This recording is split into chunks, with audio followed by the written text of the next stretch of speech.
So the other day, John came into the bedroom and he brought me a coffee in bed. And I was thinking, all right, this is a pretty good thing. What's happening here? I bring you coffee in bed a lot. Often, but it had been a while. So I was pretty excited. And then when he walked in, I instantly saw this uncomfortable smirk on John's face. And anybody who knows John knows that John wears his thoughts, his feelings, his emotions, all different things on his face. I can remember you making that face when we went to New York and you were going to propose to me at the well, you didn't propose at the airport, but at the airport you were making weird faces. That's a whole other story. So usually it's a good excitement thing. But in this situation, when he came in, I was thinking it was good, but what he had to tell me was not what I was expecting at all. So what were you going to tell me? Obviously, the last year and a half has been a bit of a journey work-wise. And that morning, I just felt that I was supposed to say no to that job offer back to full-time work with that job and to take a leap of faith into a rather large unknown. You're a little bit like Elsa. Too many parent Frozen joke. movies. Yeah, parent joke. Okay. But in all seriousness, yes, you had kind of weighed that.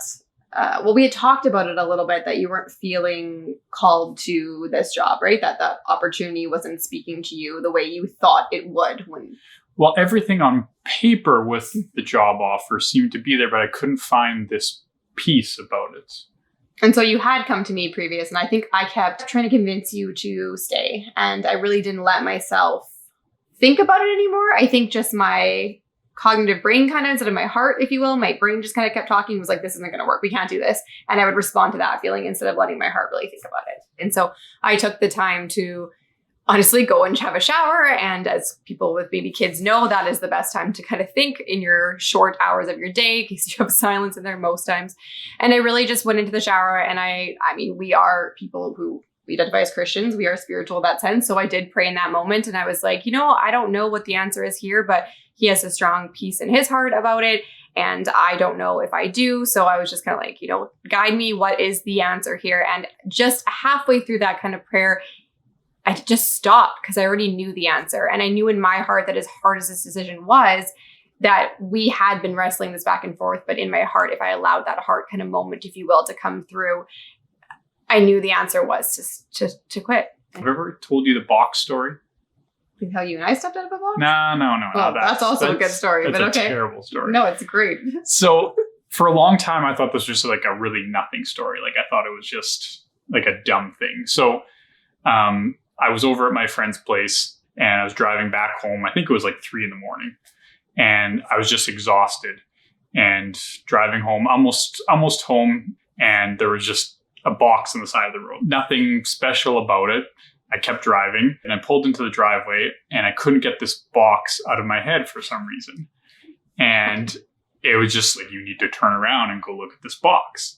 So it's like 3 a.m. and I'm exhausted. And now it's probably about 5 minutes back. So I get back in the car, go make my U-turns, see the box. I actually pull up onto the side, like onto the boulevard a little bit, onto the grass, kind of shine the lights. And it's just like, yep, just looks like a box. Whatever. I don't get out of the car, go back on the road, drive all the way back home, get to the driveway, and I can't get it out of my head again. It's just like, you need to go look at this box. Okay, I will go look at this box. And so now as I'm driving back, I'm starting to get like terrified. Like as I'm driving, I'm just like, You think there's something dead in it? I thought there was going to be a baby in it. That's where my head kept going. I was like, there's going to be a baby in this box or something. But that's why I just kept thinking. I was thinking an animal, but okay. And I was just like, and now I'm just like, I'm terrified as I'm driving up. And so same thing. I pull up on this time fully onto the grass and like the headlights are now just like shining on this. It's pitch black, but the headlights are shining onto this box.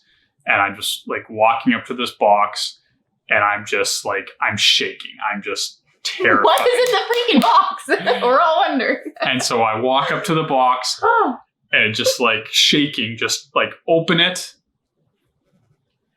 It's empty. It's completely empty. Okay. And I remember just kind of sitting there and being like, what was that all about? Like, what was that? Like, just like angry. It was such a nothing story. Well, yeah, now I know why you didn't tell me there was nothing in the box. Everyone else is like, there was nothing in the box, John. This is not a great story. Long, and I didn't tell anyone. And then I had finally told someone maybe 6, 7, 8 months later. And they just put a whole different kind of spin on it where it was just saying, I think that was a test. You passed the test and be on the lookout for the next test or the next prompting. And I think that was really paving the way for this, because this decision is terrifying.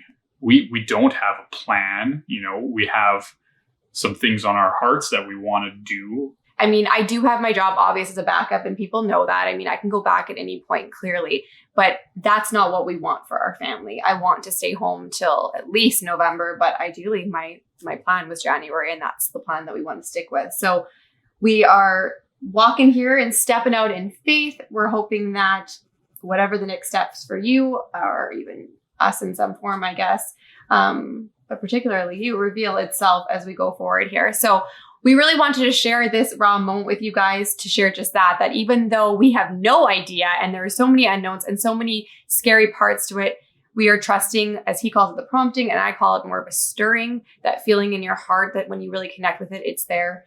And we're going to take this leap of faith together and see where it takes us. And we are going to take you guys along as well, because that's what we promised you, Raw Moments.